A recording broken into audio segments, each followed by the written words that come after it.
Hey there everyone, it's Matt from Creative Reviews. Today is November 20th, 2012, and here I am with another experience review. Here we have the iPad mini. This is a 16 gigabyte Wi-Fi only version, and let me give you my experience so far. Right now we're using this on a makeshift stand. Since it does have magnets, it does actually work with the older larger magnet smart covers for the large iPads. So I haven't shelled out any money for a smart cover for this one, but I will. But since I haven't, I can still use it as a small stand. So if you have the previous generation, or for the ones for the larger iPad, you can still use it for this one as a stand. But of course you can't cover it up, and the magnets don't fit perfectly, so it will slide around. But you can use it for watching videos or anything like that. Going deeper into this, I've been asked, is 16 gigabytes enough? Now previously I had an iPad 3rd generation, 64 gigabytes, and I also had an iPad 2 with 32 gigabytes. I used all that space up with photos, applications, videos, music, and anything that I could. Of course I record a lot of video. I use iMovie, and I make videos and I put them up, and that takes a lot of space. Let me just show you what I have here so far. You can see my main front page here. Let me show you a few of the applications that I have. iMovie, iPhoto, Paper, and Instagram. The Instagram is for an iPhone. An Ask Men Lessons, which is basically a magazine. iBooks, Kindle with a few books on it. Let's see, right now I'm reading the Steve Jobs book. As for other applications, Facebook, Angry Bird Space, Asphalt 7, which is it's a really big game. I believe it's 1.5 gigabytes. It's the biggest thing I have. I'll check again. I'll look through the usage.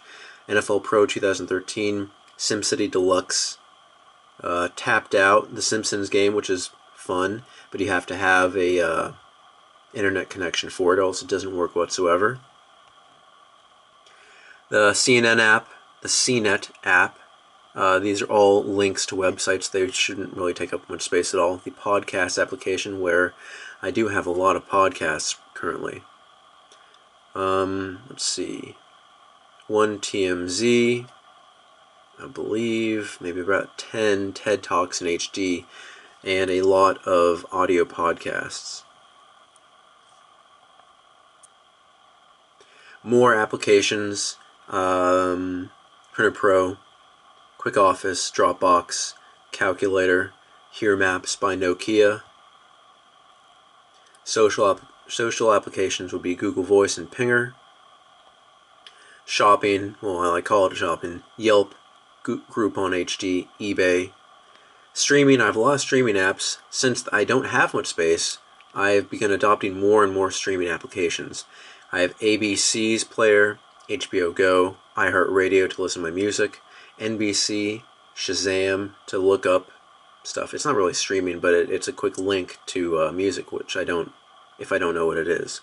Showtime Anytime, Vivo HD for music videos, and Watch ESPN to watch live ESPN on this device. And last but not least, WeatherBug. I really don't feel too constrained in using the space that I have. Let's see how much space I currently have. I have 2.2 gigabytes left. I have used 11.6, and let's go see the rundown. 2.2 gigabytes is being used by music. I'd say I probably have around 200 songs. Podcast, 1.6 gigabytes. Asphalt, yes, it is 1.5 gigabytes, the largest single file I have currently. I have 1.4 gigabytes of video and photos on my camera. I've taken a lot of videos. I took a video of my cat. That's probably what's taken up. I will get rid of that, and I suppose that would probably knock 1 gigabyte off there. I have, I believe, one video in standard definition. Under my video is an hour-long video. iMovie. I have no projects there, so it's just going to be iMovie's file by itself. And you can continue seeing down all the applications that I have. I do have a lot here. And maybe I was just getting greedy with the space that I had, 64 gigabytes and 32. But on the Retina display, files and videos and all of that will take more space. I had a lot more HD content, and I really filled that up quickly. Here I'm really learning to consolidate and download SD or maybe a lower bit sound file, not to have too many useless apps on here. So I think 16 gigabytes is enough for most people. The applications are not really that big, with exception for the larger games like Asphalt, where it has, a lot of detail, a lot of nice graphics. Books will not take up that much space at all. Music will really not take up that much space. An SD file for a video, I think an hour is half a gigabyte. You're not going to put all your videos on this, at least this one that I'm talking about, unless you have a 64, then you can put whatever you want. But you don't really have to go up from this. This one is 330 for the Wi-Fi only as of now. The LTE versions of these are coming out for Sprint, Verizon, and AT&T, and I would really upgrade to that because I like having access to everything anywhere. So I can turn on my LTE when I'm going out to eat, so maybe I can use Groupon. If I want to write something up quick for school or work, I have Quick Office, and I can send it immediately to my teacher or my work. I can print anything out to printers nearby on Wi-Fi. I guess that doesn't have to do anything with LTE, but it's just the fact that I can check Facebook anywhere I want, because I honestly don't have that great of a phone, so I will use this for everything. Upgrading to LTE costs $130 extra, so for this one it'd be $330 plus $130, $460, and just you have to increase $100 every tier you go up. So again, I've said this before, but $330 for 16 gigabytes Wi-Fi. For 32, it's going to be $430. For 64, it's going to be $530.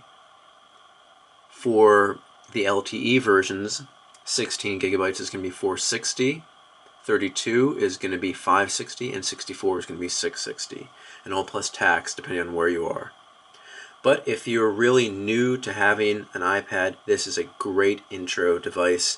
The battery lasts pretty good. It's in between the extremely long iPad 2 battery life and the horrible third generation iPad Retina displays battery life, which I felt ate it up quickly.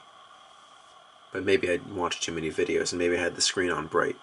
But having this up, I read, I listen to iHeartRadio, I watch my movies, and maybe I have to charge it up once in a day. If this is all you can afford, this is a great device to have at your home. If you can afford something else and want to have something else as a home device, I would get a larger iPad, most likely the 4th generation iPad with the new Lightning connector, and have this one as your to-go buddy. It's so small that you can just put it anywhere.